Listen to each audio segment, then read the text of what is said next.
for it. And in the studio with me today is one of the people every young Nigerian is talking about with regards to the 2019 elections. Ladies and gentlemen, the one and only Omoyele Sowore. Also in the building with us, I've got N6. I don't know if he's here to calm me down or here to fire me up. All right. So, Princess is going to be helping us. We're live on Instagram. We're live on facebook.com/CoolFM Nigeria. We're also live on Showore's Facebook page. Yes, okay. And we're live. We're not live, but it's going to be posted on my YouTube page to youtube.com/Daddy Freeze Teachers. So everybody has the opportunity to be a part of this Nigeria shaking interview. So welcome to the Cool Station. Is this your first time on Cool FM? No, this is probably my fourth time. On Cool FM or on Wazobia FM? I don't know which is which. I only know that it's the building. I've been to four different times. 4 different times. 4 different interviews, one of them pretty explosive. Pretty explosive. Yes. We're hoping to keep the fire in this without it exploding. you see, we want to have a working engine, internal combustion engine. The cylinders are exploding, but it's contained, so that there'll be a bit of sanity. When I heard that you were running for president, I was happy and unhappy.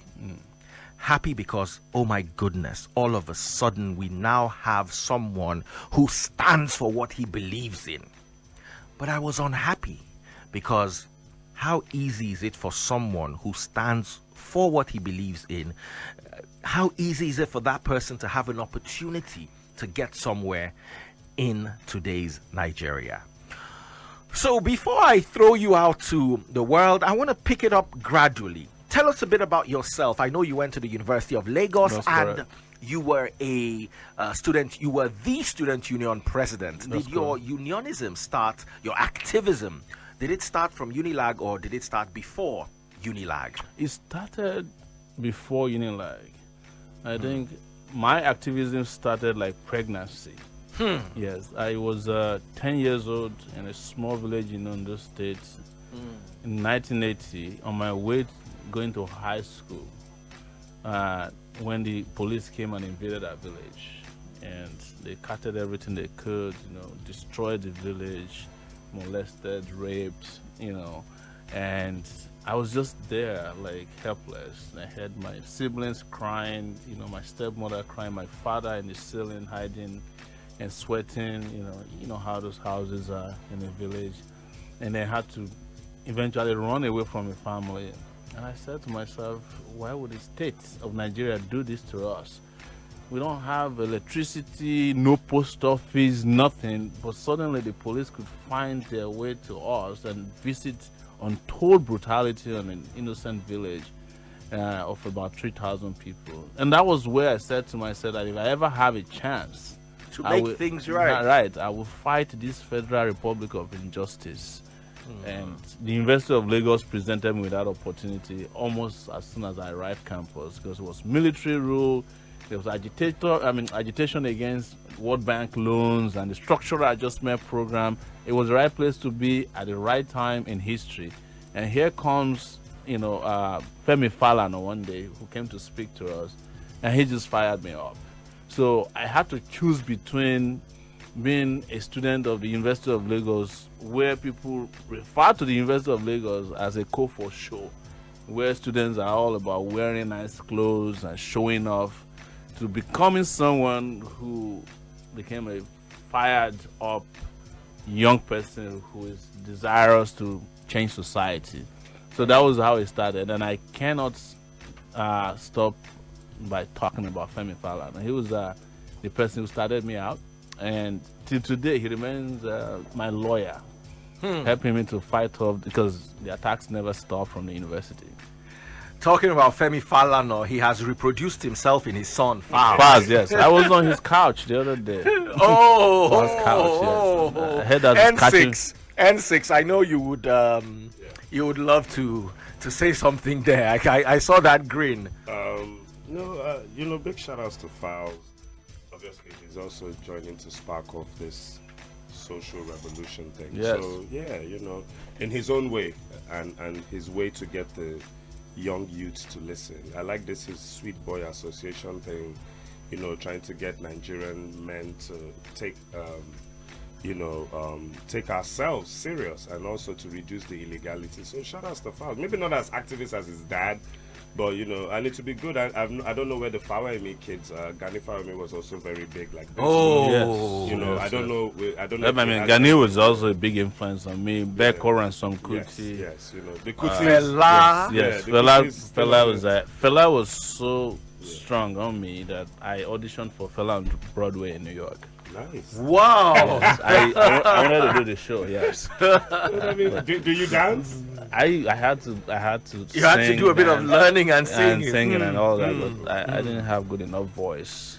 But I had the mannerism, they said. I get it. And the guy who was auditioning me said the shape of my head looked a little bit like his. Fela is someone I never saw one-on-one. I met him. You met him? Yeah, I met him in 1992. He was supposed to perform on our campus. It's impossible, and he asked us to allow him to sound check. And by the time he arrived at the university, the stage wasn't ready. He walked around and said, I'm not going to perform. Wow. And we had paid him, but he had a clause in his contract that even if Fela decides not to play, it says Fela owes you no obligation to play even after you have met all the conditions. Wow. I met him once. My uncle took me. I think I was like 6 or 7 years old. He came back excited. I told my mom where my uncle had taken me, and he was never welcome in the house again. Of course he shouldn't be, because he sparked something off in you. Yes. And you are now the way you are now because of that uncle. Yes. Anyway, how did I get to find out who Omoyele Sowore was? Of course, with Sahara TV. Yes. Sahara TV was that fearless. When I watch Sahara TV, if I watch Sahara TV for 1 minute, I'm hey. Why? Because I'm a trained journalist, and one of the things I believe I'm fighting against is the seizing of our voice. Censorship. We are paid to talk, but not allowed to say talk, what we want to say. That's right. So we just look like we're talking, but we're puppets. When I now saw a journalist who was talking, and I remember what happened. I remember in BCOS, I worked in BCOS Ibadan for 5 years, and I have a colleague who's now my oga, who brought some student union people to the office. I think he was almost sacked because the VC was brought in the morning. The VC came, of course, to do his political sound check, and the student union came in the afternoon and said the VC was lying. Yeah. So you could imagine, and I was like, but is that not what journalism is supposed to be? That's right. The VC is supposed to talk, and the other party too are supposed to tell us what's happening. Let's have a well-rounded conversation, not just a one-sided conversation. And growing up, watching the news, I don't want to mention the TV station we all watched when we're growing up, but it looked like it was what they were saying, what the government said they should tell us. That's right. That's right. And this is why I've always said that, the TV station you don't want to mention, when they say, people are telling lies, and what does that TV, what has that TV station been doing since it was created? Is to lie to the public that things are okay when things are not okay, saying that the country is united when it's falling apart, telling us stories, that are not related to things that are happening at the same time. They'll be giving you cartoon when the country is on fire. And that was what fired me what pushed me to start my own journalism platform. I love exactly what you're talking about now, playing cartoons when the country was on fire, because whatever we're suffering from now did not start yesterday, did not start last year, Absolutely. Did not even start 10 years ago. It started almost at the beginning of from when we got our independence. Because yes. if you look at a country like Singapore that got their independence in 1965, today the Singaporean passport is the strongest passport in the world, and we're 5 years older than them. What happened with them was they got it right from the get-go. Yes. And we got it wrong. And instead of us at any point trying to redirect ourselves onto the right path, we kept missing it. And Sad. in the building with me today is Omoyele Sowore. At what stage did it come upon you that you must take up the mantle of leadership of this country? Well, it has always been there, but I've suppressed it. But when I got to the university and tried my hands on the leadership of the student union at that time and became part of the national student movement in Nigeria, I knew we were ready. Because when we look at our intellect, our production in the system, our productivity, and you compare that with the leaders at that time, the military, you knew that we were way above them in terms of how our thought processes, our administrative skills, our ability to communicate and govern students. And in that our local community, we were doing way better than they were doing on the outside. Because we had transportation systems that were ingenious. We started the campus shuttle system on campus when the university system of transportation fell apart. We had sick bays, we were visiting students, we were, helping to organize even exams when the university didn't understand when students should have exams because they hadn't had enough lectures. We would intervene and we engage in dialogue on campus. And most importantly, when the country needed us to bring about democracy, we stepped out there and we risked everything we had. I was expelled twice. I was shot at.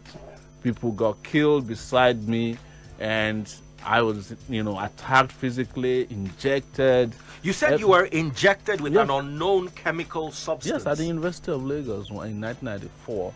March 1994 in particular. I was student union president. Have you ever been arrested? Oh, I was arrested 8 different times and detained in different parts of police units, DSS. Were you ever beaten? Oh, yes. I was not only beaten, I was tortured. Arresting and beating in Nigeria goes hand in hand. There's no way police is arresting you. Can you tell us, I'm sorry, I want to be a bit fiery now. Can you tell us the worst form of torture you met in the hands of the supposed law enforcement at that time? I would think that it was when I was detained at the Air Force Detention Center in Yola, Adamawa State, where I was detained in the guard room, and they put shackles on my hands and my legs, and would throw food through a small hole to me for a week. I had no access to sunshine, except one time that it suspected that I might die. And they took me to see a doctor and quickly brought me back in there. And the Yola heat on by itself is bad enough. I wouldn't say that the way it is torture for me is physical and emotional. That I felt it was one of the times that I felt that I would die in a cage. I felt like somebody threw me in a cage. The other ones have been like being in a police station, or DSS. There was a time I was. Was it not SSS back then? Well, it's SSS then. They took me to Awolowo Road. They make me write statements for 8 hours, and I fell asleep. And they woke me up with a false gunshot, and I was like disoriented. With police stations at Panti, they will beat us up to extract confession. Or they put us in a small cell and tear gas the cell, or I was also detained at SARS in a Ikeja before, where everybody in the room were all injured, or they had been shot in the leg, in an attempt to extract confession. So we went into the room with people with different levels of decay, of their injuries, and then at night they will come pick up people and go shoot them. So I've seen a lot of these things happen. And there's Area F in those days in Ikeja, which is very close to SARS, where they used to call it Area Finish, because they had a detention cell that they call German cell, where you cannot stand up or sit. It's terrible. I've been through it all, but I can guarantee you that so many people went through worse experiences than I did. But I went through mine 8 different times.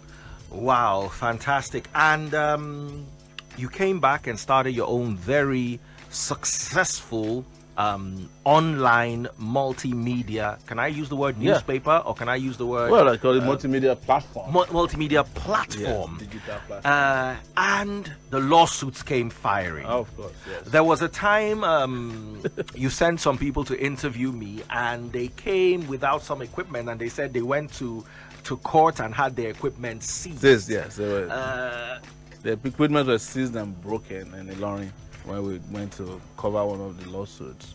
Wow. That the standing president, one of our guys, many of our guys were arrested. One of the guys who came to sympathize with us, Crown Olariwaju Buhari is in there. He was abducted and tortured, and the Senate President Press put it on Twitter how they were trying to force him to confess that I sent him to go and disrupt the court proceeding.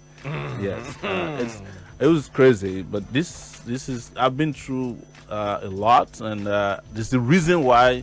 You see, you mentioned Singapore. It's not that Singapore got it right the first time, but it was, I think it's a professor who spoke recently, or Lucy, who said that every country that's made the change got to a point where they said enough is enough, and they would not accept humiliation anymore. It happened in America.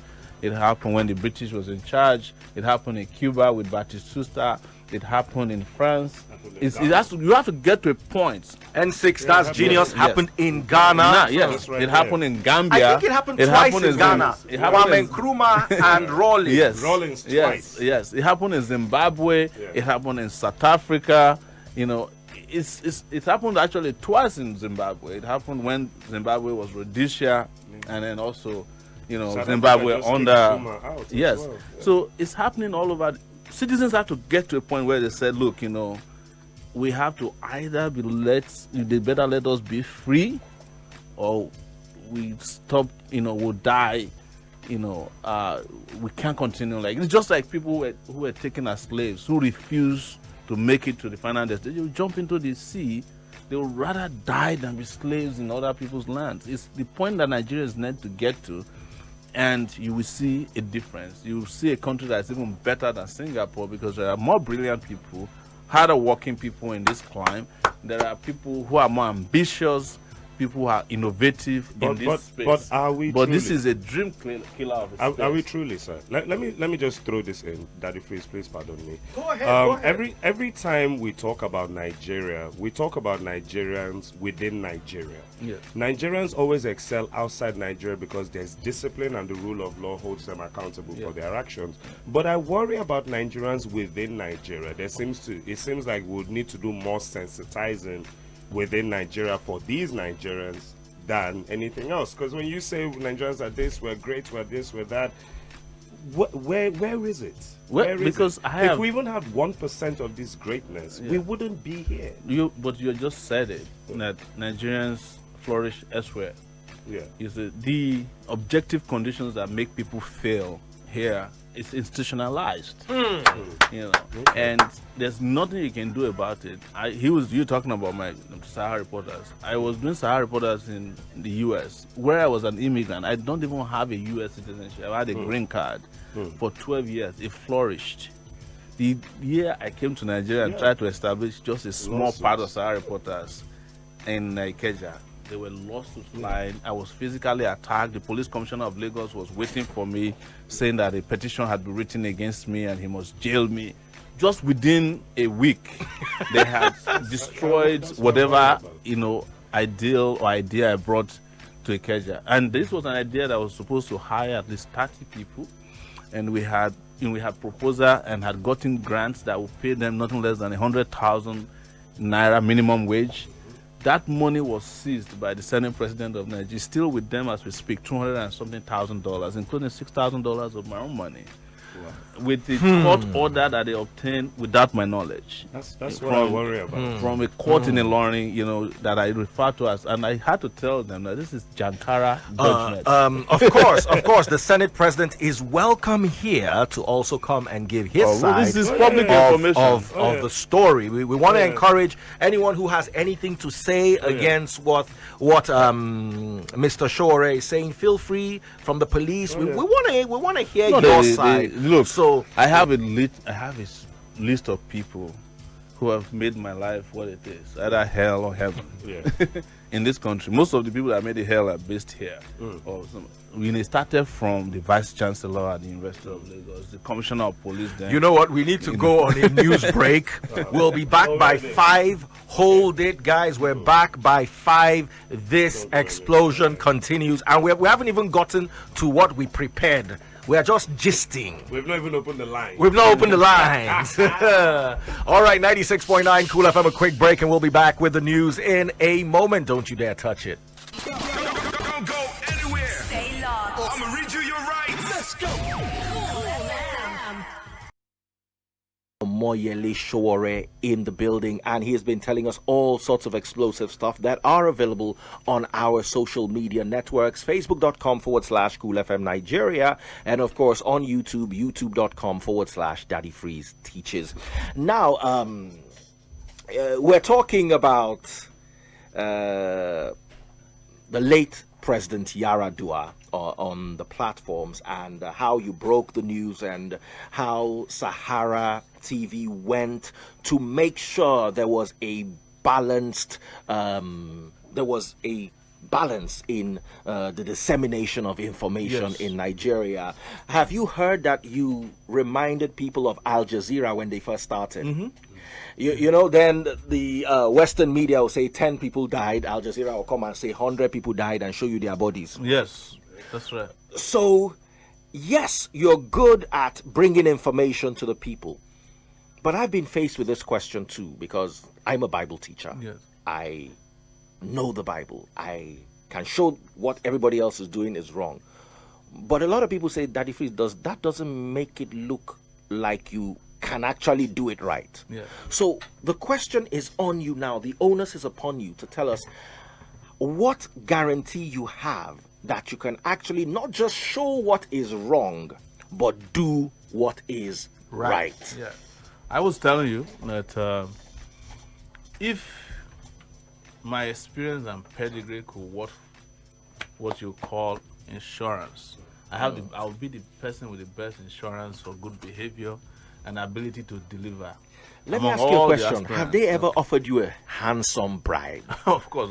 I mean a handsome, those kind of bribes that you just think about it like, look, I've fought this activism long enough. Yeah. Should I just collect this money and retire? So I'll give you an example. When Ribado was being bribed by James Ibori, I was also contacted to come to Ghana to come and pick up my own bribe. Nice. Yes, and they told me that, look, Ribado has accepted his own. Who are you? Come and get your own and just move on. Stop reporting about this James Ibori every day. James Ibori. Yeah. And I told them that, nobody can buy my conscience. At that time, they had bought all the judges. They bought the media. They bought everybody, But I refused. And it was that consistency that led Ibori to run out of the country to Dubai, where the UK government picked him up. And he spent 13 years. He was sentenced to 13 years in jail afterwards. Now, of course, because this is a radio station and we're balanced, of course, Mr. Ibori should feel free to come here to give us his side of the story if he so feels. And Ibori is now it's likely to become an APC chieftain very soon. So, of course, our doors are open to everyone. We try to make this as balanced as possible. Talking about balance, I read something about you recently. There was a certain GO who I don't want to mention who sued you to court for 10 billion. 10 billion naira. Yes. And this particular GO, guys, you guys should not laugh, because what's really funny to me, you didn't hear this. No. What's really funny to me is this particular GO is notorious for telling his congregation to pray die by fire prayers for their enemies. Yeah. So what happened? Why didn't he just pray so you can die? I hate to say it, but I don't think that righteous people can be killed just like that. I'm sorry, but die by fire prayers are the highest form of adultery and fornication a human being can even practice. Let me just tell you, maybe Jesus is now your higher killer. Maybe you call it idolatry, but listen, I have had to deal with a lot of GOs, and it's not because I hate the church. But I see sometimes they have excesses the same way government officials have, like government. A GO also slapped a young girl in church. Yeah. Oh, we saw that video. We all saw it. And nobody would touch the video. I put it out, and my conviction at that time was that how dare you slap this young girl, accusing her of being a witch. Yeah. But you won't do that in an American church. You have an American branch of your church. If you did it there, you're not getting out of that place on your own terms. You have to live in handcuffs. Yeah. So you know where to, but you won't even do it to your children. And based on the reporting and the way we dragged it on, of course, they came on our page that will die in a matter of days and things like that. But that got a lawyer sufficiently angry enough and emboldened enough to sue. Wow. Yes, yeah, they sued him in court.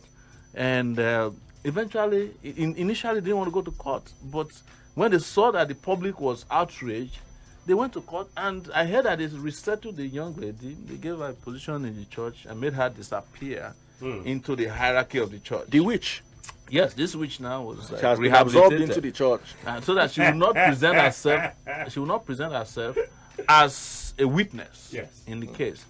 And for me, it's a restoration of the dignity of even members of churches, that they are not subject to abuse in their place of worship, because they have a right to worship freely and not be abused by religious leaders. I'm not, I read the Bible twice too. So probably I know the Bible a little bit more than you do. And I came to a number of conclusions. But this race is not about my conclusion about religion or churches. It's about my conviction in humanity. That's why I'm here. And that's the issue we should be discussing. That this should be about Christians, Muslims, enemies, anybody. No matter what you believe in, even if you believe in a pen, the state has the right to protect you. Wonderful. Talking about marginalization, talking about beliefs, talking about abuse, there is no way women will not come up. And we also spoke of a woman who was slapped by a GO. And now, in government, Nigerian women feel incredibly marginalized. Yes. I want to put it to you. How much, what's the percentage of your cabinet are you going to assign to women? Is it going to be 50-50? Some countries right now have a 50-50 man, woman, just to go across the genders. And what are your policy plans to better the lives of Nigerian women? Because whether you like it or not, in this part of the world, women are still being abused in marriage, in religion, by tradition and culture, government included. To start with the percentages, I will start with 50-50. I've been saying I want a 50-50 leadership of the government, where women and men will have a core position in the cabinet when we come in next year. But let me also say that women need to come out of hiding. Yes. The reason is this. If you look at the population of this country, there are more women than men. To the extent that if all the women in Nigeria decide that they want to vote for a female president, the president will win the election in a landslide. And there's no INEC that can tamper with the results. But there's still a lot of unwillingness by women to free themselves, because our culture, our tradition, religion is we're hiding them in every corner we can find, and then we are shaming them when they want to liberate themselves by calling them all kinds of names. They're feminists, she's this, she's that. And until women realize that they have power and start to exercise that power, such that we don't even discuss them in percentages, we discuss them in terms of respect of their power, political power and influence, then nobody will even be talking on radio that I want to give 50%, because now the president will be a female, because they have a larger number, and he'll be deciding what percentages of to give to men. And that's what I think they need to quickly realize, that you have your PVC, go out and vote for the candidate of your choice, and whomever you vote for in large numbers, unite, and I hope they vote for me in this next election, because I'm the one who is giving Philip to that desire to include women, right, in the government completely without looking back. Because women deserve a lot more than they're getting. But it's not about deserving it. It's their fundamental human right. That's right. To be involved in government as much as or as many as we have men, there should be women. Now, you were controversial a few weeks ago Yes. on a subject you spoke about. And until you spoke about that subject, many people, including me, didn't realize the power in that particular sector. You said you'd like to legalize cannabis or marijuana and make it an export Yes. through which Nigeria can gain foreign exchange Reserve, yes. and build I mean, our foreign depleting foreign reserves. yes. A lot of people were skeptical, Yes. and I see it as a consequence of the damaging, the damage social and religious spheres have done to marijuana. Abroad right now on the New York Stock Exchange, you can actually buy and sell marijuana stock. Yes, yes. It's used to treat glaucoma. Yeah. It's used to treat different types of cancer. So, what made you think It of just got something? legalized in South Africa. Yes. Yes. It was we see one of the reasons I decided to run for office is not only to promise roads and hospitals alone or schools, is to also elevate conversation. Mind. Yeah. And put our mind to where others are at, because there's a word out there that is swirling around us, and we're not participating in engagement and conversation that is leading other nations to progress and prosperity. And that was why I brought that issue up. It was actually a remark I made when people were talking about traditional medicine. And they were all talking about how do you regulate traditional medicine. I said the biggest traditional medicine is weed, marijuana, cannabis. Right there in Ekiti, there's a forest from Ondo State all the way to Ekiti and Edo where they grow weed in large numbers. And do you know how much we make from weed? We could be making 1.5 trillion naira. Do you know what they do to it? Every year, these guys just come together at the NDLA. They seize bags and bags of weed and burn it. 1.5 trillion naira is what they destroy.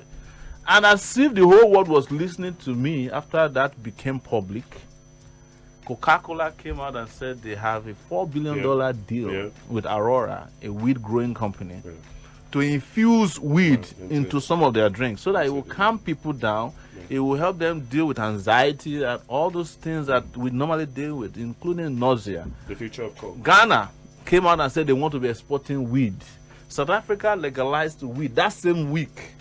The stock jumped up. Jumped just on the because people- NYSC. Yes, just because people are talking about. You see, over the years, not only cannabis, but the tree itself, hemp, has so many uses. Apart from being It's used for ropes, medicine, it's used for hair cream. It's stronger than cotton. Yes, they use them in making t-shirts, hemp. You can do research. Google is your friend these days. And I'm saying before other people get into the game and close the door on us, let us start thinking progressively and ahead. Because what people are hearing about weed that scares them, which you have mentioned, is the THC component, which makes people high. But it's not everybody that gets high on weed. But guess what? Cigarette that is more destructive and damaging. We have a tobacco company here in Ibadan, I think somewhere. Alcohol that destroys more than anything else. We have alcohol flowing into Nigeria left, right, and center. Is the greatest killer. So, Starch. but nobody's regulating those things. If you drink champagne, London gin, everybody is happy around you. And these things are imported. There was even a time it was alleged that Nigeria imports champagne the most of all the countries in Africa. It turned out not to be true. But we do bring in a lot of these things. And do you know the worst thing that can happen to us is when Coca-Cola start infusing weed into their drinks and they start selling it to us. And we are forced to buy it. But then when we want to export our weed, they tell us that our own type of weed is not good for producing Coca-Cola. Because we're not part of the dream. game. We are initially. not part of people who have been drinking progressively and getting in the game. So instead of, what is our budget? 8 trillion naira. That's our budget. You are burning 1.5 trillion naira worth of weed. every year. that could have provided job, revenue, make people We even have enough cancer issues to use into it for the- ourselves. Yes, And glaucoma. they found out that our brand of weed, cannabis, is the best. But let me shock you finally on this weed story. Is the fact that as a Nigerian, we have a gene in our body that is called the cannabis gene. So And this is this is real. I can Google this. It's called the feel-good gene, and the alias name for the gene is cannabis gene. There's a reason why Nigerians are happy people, even when no matter how we suffer, we're happy because there's a gene in our body that makes us feel good, even in the worst circumstances in life. So if it's already part of your DNA, why worry? That's on the lighter side. But when people need to sleep, it happened before during the colonial era. Our people were brewing ogogoro, and the colonials discovered that their London gin wasn't as good as our ogogoro. And they banned it and wrote it into the law as illicit gin. It's still in our laws today that if you are caught with ogogoro, you're supposed to go to jail. But it was because the guys who brought London dry gin discovered that our own was better. They just criminalized it, demonized it, and started doing business with us. And our policemen were chasing after our people making ogogoro. But that happens in every But that's sphere. what is about to happen to weed, because that's about to happen to cannabis, because America will patent their own weed and they will make Coca-Cola purchase only their own. While you are here running after and chasing after your own people who have seen into the future. It's just about, it's in the context of diversification of the economy as well. And within the time I started this, the story started as condemnation. Now everybody's like, wow, there's knowledge here. There's something about what this guy is saying. So Because you spoke about it a week later. everybody It was on you need to understand- South Africa legalized it. These are our biggest competitors. I mean, if 180 million people wake up and see the light on a product, Yes. you better hurry up and cash out before they come in. And you know how Nigerians are. If this becomes legalized, if it's currently a $60 billion market, it will be a $3 trillion market. It's a matter of time. Because look at the stocks jumping up and down. I mean, not down, up. And it's been the only stock that was doing well that same week, better than even the tech stocks. Yes. Okay, sorry, let me ask you a question. And this is going to put you in the hot seat. One of the biggest ways to embarrass the Nigerian government is terrorism currently. Boko Haram. You could be doing a great job. Boko Haram kidnaps a school of 50 girls, and before you know it, the American First Lady is holding a placard, and that's it. Yes. Now, I had a very simple question. You're in power, you've won the election. Boko Haram kidnaps a school of 100 girls under your administration, and then they demand a ransom. Now, this ransom has become a do your damn, don't your damn, because you give them the ransom, they buy more equipment, they get stronger. You don't do the ransom with them, they do their usual vicious evil, you get a bad name. So if Boko Haram does this under your administration, currently there's still the Leah Sharibu girl who was in hell.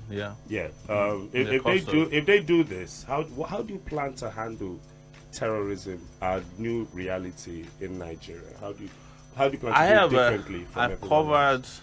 2 major abductions under 2 different presidents, right?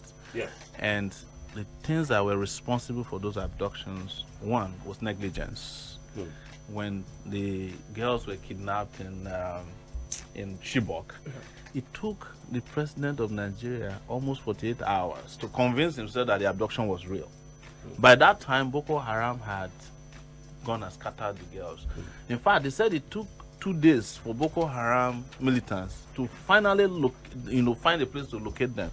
Americans, the UK, everybody wanted to help track them down and make sure that the thing was nipped in the bud. Jonathan wouldn't do anything about it because he believed, at that time, according to them, they had a conspiracy theory that it was the APC that organized the abductions. Under the Buhari regime, it was the same thing. Boko Haram had gotten used to collecting ransom. Yes. And they came and abducted the girls, took the girls away. They were paid ransom. They came and dropped the girls in Dapchi, even had a rally, dropped them off and left. In other countries, you have to use carrot and stick. if I'm president of Nigeria, even if I pay that ransom, the Boko Haram commanders that came to drop the girls will not make it back alive. That's the way it is done in other countries. You know, you can, because I used to talk to a lot of these government officials, and they told me when they were paying the ransom for Chibok girls, Boko Haram negotiators wanted to give all the girls back to Nigeria. The people negotiating on the Nigerian side say, how can you give all the girls at once? We are making money off of this thing. Wow. Just keep them small. And we reported this on Sahara Reporters, and nobody ever refuted it. Because you know who was driving the negotiation of that abduction? It was Daura, the DSS guy who was fired when Buhari traveled this last time. Yeah. He was making a killing out of the abduction, you know. So Boko Haram was encouraged. In fact, it was the way they were conducting themselves that emboldened Boko Haram to go to Dapchi to kidnap. I said something yesterday and I'll repeat it here. Nigerian security top officials, they are overdue for a cleanup. They are making a killing out of this. They are the ones prolonging the war. They don't want the war to end because the money is there in Yafia. You know, when Buhari came, they found dollars inside sokeways, under cooking pots, you know, in cupboards and apartment buildings, and they had it in water coolers and GP tanks, water tanks, in homes of, you know, former military generals. People were asked to go and buy tanks, you know, armored personnel carrier, you know, went and bought them from Ukraine, where nobody was buying, and put army officials, you know, mid-level officials in there that got killed when Boko Haram started shooting at them. There's nowhere in the world that you fight terrorism with Hilux vans. Nowhere in the world that you expose your, you know, officer corps to that kind of level of insurgency, like in Hilux vans. You know, you are not driving in the city. So the moment you see the strategy being used by them, you know that they are not interested in fighting this one. That's why a serious commander-in-chief has to be a new sheriff in town. Yes. Reads everybody the riots. Yes. There was something you said. You spoke about ransoms, and ransoms are always money. And that brought my mind racing to the fact that politics in Nigeria is always about money. Everything is about money. We have a problem, we throw money at it. Tell us how you think we can overcome the challenge. Money politics, the Ekiti, the Ondo, Akure, what was it called? Respect for money. Yes. It's everywhere. You have a bad child, you throw money at it. You know, so how do you intend to restructure Nigeria with regards to the money politics? We have started doing it. We came into this game 7 months ago. And at that time, the only currency within our political space was cash, money. And now we have shifted the mental state of our people to start considering ideas as a new currency. And that is why you see that when we speak, people listen. Just as I'm here speaking, they are listening. You know, they're upset at me. You know, they're waiting at the airport. They have me on their watch list. It's too late. I don't give a whatever. You shouldn't. Yes, because for us, we have reached that turning point. We are not going back to their Egypt anymore. We have reached the promised land. I mean, we're heading to the promised land now. And the way to do it is also conscientization. We have been doing something on our website, that's Sowore2019.org, and also aacparty.org and .com, whichever way you want to reach it. You can actually compare on our platform how much senators are earning with your salary. Wow. There's a calculator there. Wow. You know, you can calculate on Sowore2019.org. Go there and say, this is how much I'm earning. And you compare with what the Nigerian senator is earning. You discover that even when you are earning 200,000 naira per month, it will take you some 13 years, some cases 10 years, to earn what a senator is earning in a month. So those kind of consciousness, because you have to put big data behind so many of these things we are talking about, is making people to reconsider, you know, the role of money in their lives. We tell people in Ekiti, for example, that why don't you divide 5,000 naira by 4 years? And what is it that you got? Because somebody who gave you 5,000 naira on a Saturday during the election is not going to see you in the next 4 years. Oh, yeah. So is it worth it to sell your vote, to sell your future into oblivion by accepting 5,000 naira from a politician, and then after a week the 5,000 naira is gone because he can't even deal with any of your problems? Yes. Why don't you look for a politician who can build roads, who can build schools, who can build you hospitals, politicians that can represent you, that will be there for you when they need you, someone who can breathe life into your aspirations and your future, and then you see the difference. Because the difference is jobs. The difference is an elevation of your social status. Because the moment you graduate from secondary school, you become a different person. When you succeed in graduating from a university, you become a better person. When you have your master's degree, But most importantly, that will also be backed with jobs. It will be backed with electricity. Yes. It will be backed with good roads. Life. So quality of life will just jump from the 5,000 naira handout you used to collect to a life that can take you on vacation when you want it, that can make you see the world, that can make people respect you, that can make you drive the car that you want, even when you can't afford the car price at once, and that can make you build a house that you want, that can make you live in a society that is safe. And sometimes that can even make you decide who you worship and who you don't want to worship. Makes sense. Or where you worship, and which times, you are forced to do things that otherwise you wouldn't be doing. Those are the essential things that we have brought into the game. And that's why you see that the moment we push an idea out there, they are stealing it. Yeah, I noticed. Yes, and converting it to their. I won't be surprised now if APC start talking about exporting cannabis. Because when we pronounced on June 12th, they went and looked for Abiola's family. Oh, yeah, let's change democracy date. So before these crazy guys come and, steal the idea, the thunder from us. When we talked about minimum wage, they are now forced to deal with minimum wage. I noticed. Labor leaders are now going on strike to enforce minimum wage. I Nobody was noticed talking about something. it before I then. noticed something, Mr. Sowore, and you just brought it up, and it was part of the questions we had planned to ask you today.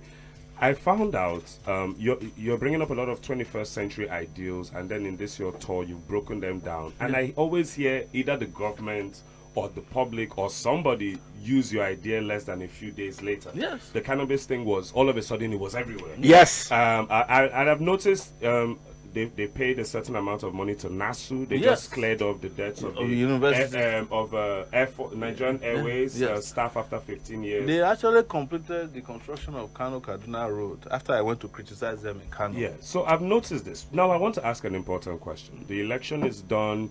Unluckily, you didn't win. Let's say the current administration wins, and they say, look, Mr. Sowore, you had an amazing campaign. You raised a lot of fundamental issues.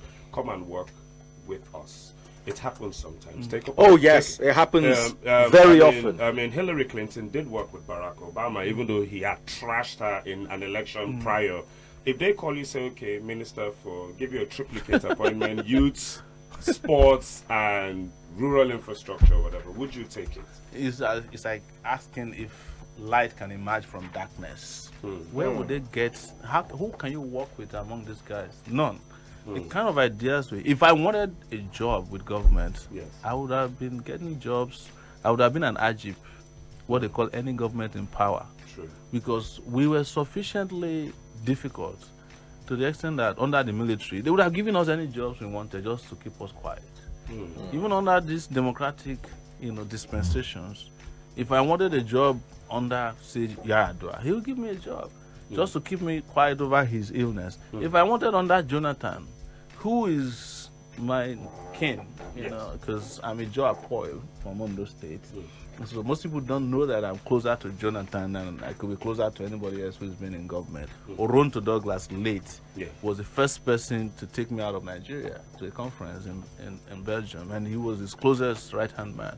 And he came to me and said, when I broke the story of Yaradua, said to the point that he became president, he sent Oronto and the man he borrowed to me and said, pack your things, come to Nigeria. You have done wonders. There's nothing else to do. There's no story that could have been better than this. I said, I don't want public position. I don't want to be serving in any regime. I want a country that's working. And the moment I discovered that they don't have the intellectual and physical and even mental capacity to run a country, I go after them. This particular regime, this babacracy that we are run by President Buhari, has no capability to accommodate even 1% of the ideas I have. You know, as I tell people when they accuse me of smoking cannabis, I don't smoke, but I'm high on ideas. That is why people can relate with what I'm saying. And you can't find accommodation of those kind of ideas within a regime that the president may not even know where he is as we speak. The man is sick. What we know from his regime is that it's just a cannon folder, and the cabal is just hiding behind him to do whatever they want to do because they are not responsible for anything. Look at what happened today. The wife went and reported her ADC to the police for arrest because they found out that they had cheated her out of 2.5 billion naira. What is she selling? And that's supposed to be the wife of Mr. Integrity. That has no office. You understand? She has no office for the first but your ADC can be collecting on your behalf, you know, monies that if they are keeping inside the room, it will be falling out of the window. And you just found out. If they are keeping in a compound, we're falling over the fence. You understand? So this is a kind, and if this thing had come from Sahara reporters before now, most people would have said, "Maybe is this unbelievable? You made it up." But these are the kind of stories that we have fed people with over the years. The kind of carnal activity that's happening within governance and the dark recesses of power, which is the reason why we cannot go for anything less than the real price. Because what needs to happen is not a compensation for me as a presidential candidate who may or may not have won the election, is a role or a future for the people of Nigeria. And for me, the election is not going to be the end of the contest. All right. Thank you so much for joining us. We'll continue with the remaining leg of the interview, which is just another 5 more minutes. And I think we need to take questions. Yes. We're going to go on a break. And when we come back, we're going to take questions. Real quick, in a few seconds, this elections, the Osun elections that were considered inconclusive. What's your take on that? It's a scam. You know, honestly, I hate to say this, but the PDP won the election. But the APC and the PDP, this is what PDP would have done when they were in power. In fact, PDP would have declared that they won when they were in power, you know. But APC declaring this election inconclusive is just robbing the PDP guys of their victory. But you know what is sad about it? That you can't find between APC and PDP any candidate that people of Osun could vote for. It's between a dancer and an unknown masquerade. It also saddens me that our quality of choice has been reduced to nothing. For Someone a state said in 180 billion naira debt. Yes. I don't get what the fight is all about. Someone said in Nigeria we celebrate mediocrity. Do you agree with that statement? Absolutely. This is the headquarters of mediocre people. All right, a quick break and we'll be back because we need to open up the phone lines. I would have loved to call it quit, but people are biting me here. Like we have to ask him a few questions. Put some credit on your phones. The numbers to call are 2710969, 2711969, 2712969, and 2713. Your question should be in 2 sentences. Please. Not You can also please, tweet yes. at Cool FM Nigeria or drop a comment on my Instagram handle at Daddy Freeze. Okay, so we're gonna take 15 minutes of question and answer when we come back. Please stick around. All right, it's 96.9 Cool FM, one of the most beautiful and open interviews we've had for a long time. Presidential aspirant Omoyele Sowore has been with us. How do you pronounce Sowore? Sowore. Sowore. What does it mean? Is in Yoruba it will be Sowore, meaning Show turn business into friendship. Into If friendship. you're business partners, so you become their friend. It's Yeah. actually named after a stream in the Ijebu area of Ogun State. So I saw them on Facebook recently celebrating the stream, Sowore Day or something like that. So I hope to be there one day to swim. Do you swim? Yeah. You're very athletic. That's right. I see you work out a lot. You don't have a tummy like mine. I do now because I've been eating too much pounded yam. Pounded yam. All right, it is 96.9 Cool FM. We're about to open up the elections. I don't want to ask any more questions. Is this elections or Sorry, we're lines? open up the phone lines. Please, guys, I want you to ask the questions. I don't want to ask any more questions, but make your questions. You see, some people don't know how to ask. They'll ask one question, that'll lead to another question, that'll lead to another question, and before you know it, we don't want to do this for more than 10 minutes. So please, the numbers to call on the radio where you could hear his voice and speak to him directly are 2710969, 2711969, 2712969, and 2713969. We've got a call right here. Hello. Yeah, hello. Yes. Go ahead. Yeah, is that full FM? Yes, it is. Okay, I just want to congratulate my presenter, aspirant. I'm calling from Germany. Yeah, my name is Samuel Agobia. Yeah, my question goes like this: that what is this plan towards our lightning for electricity in Nigeria?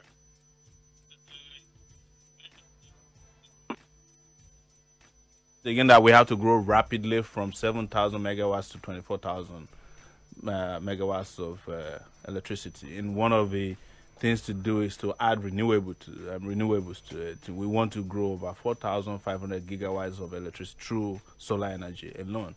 And that can be done within a year or two, going by what we know, because Morocco is growing electricity and selling to France, selling to Malta through solar.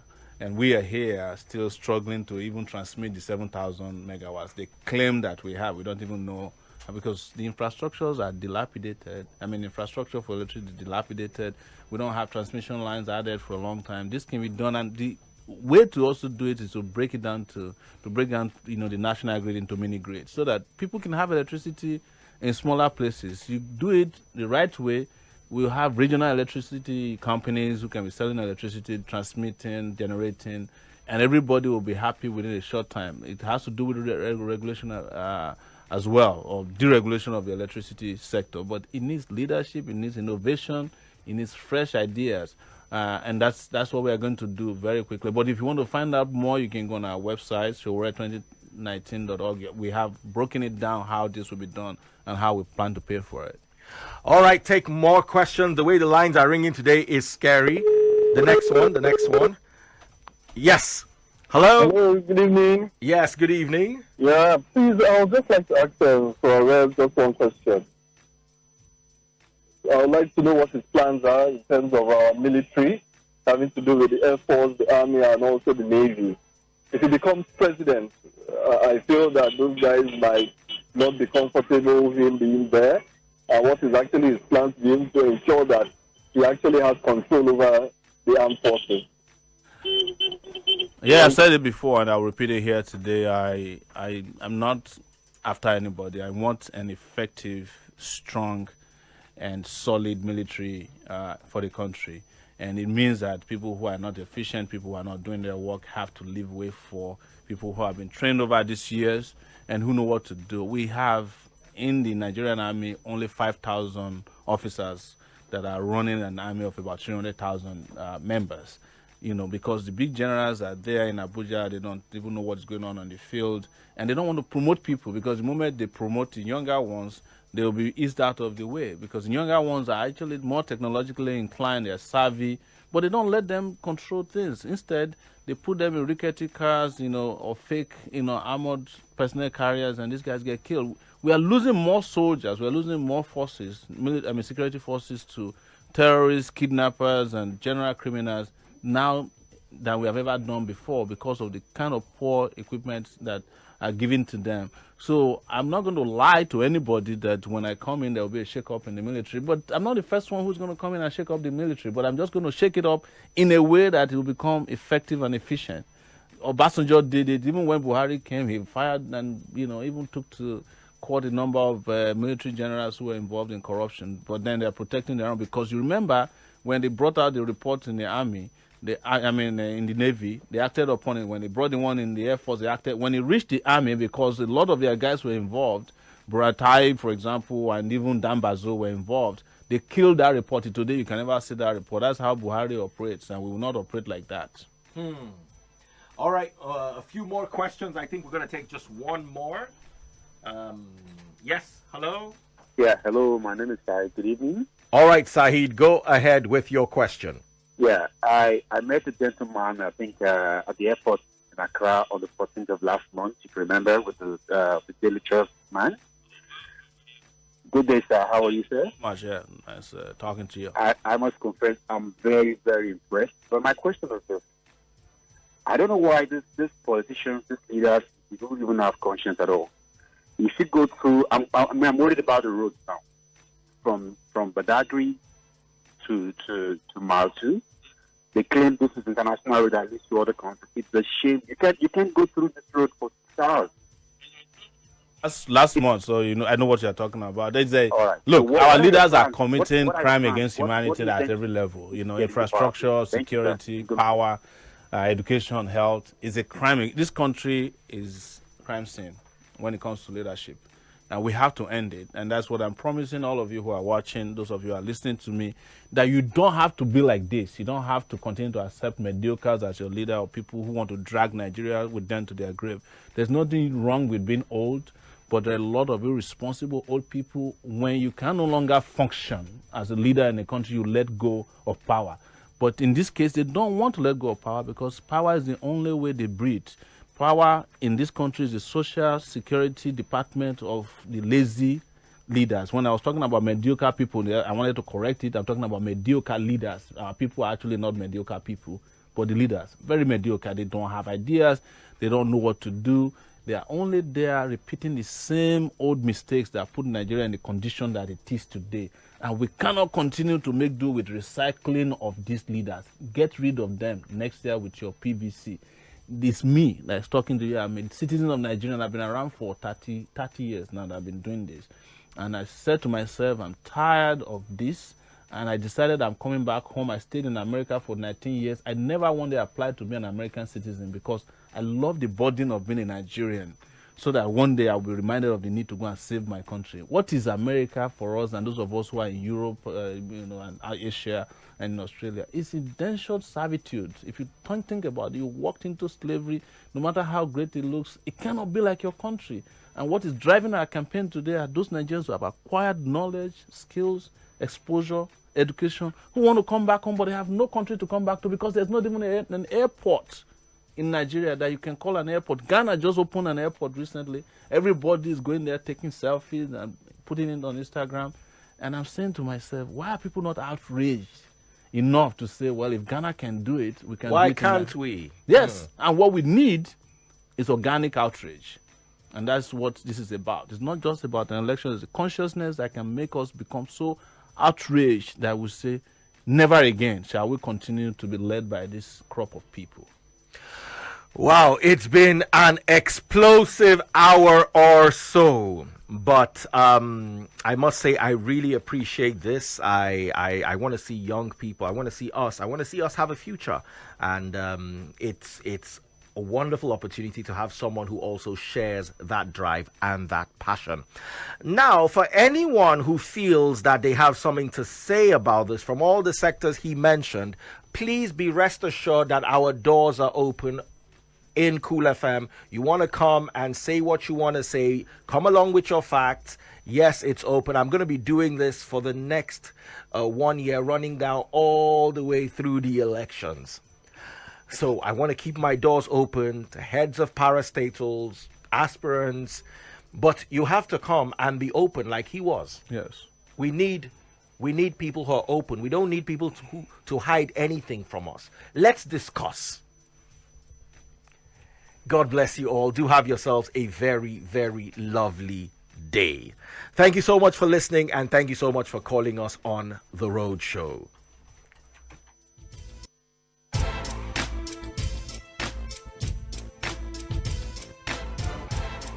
Other stations try to keep up. It really doesn't make a difference. This is Cool FM. Of course, yeah. The Road Show with Free. Here's your daddy.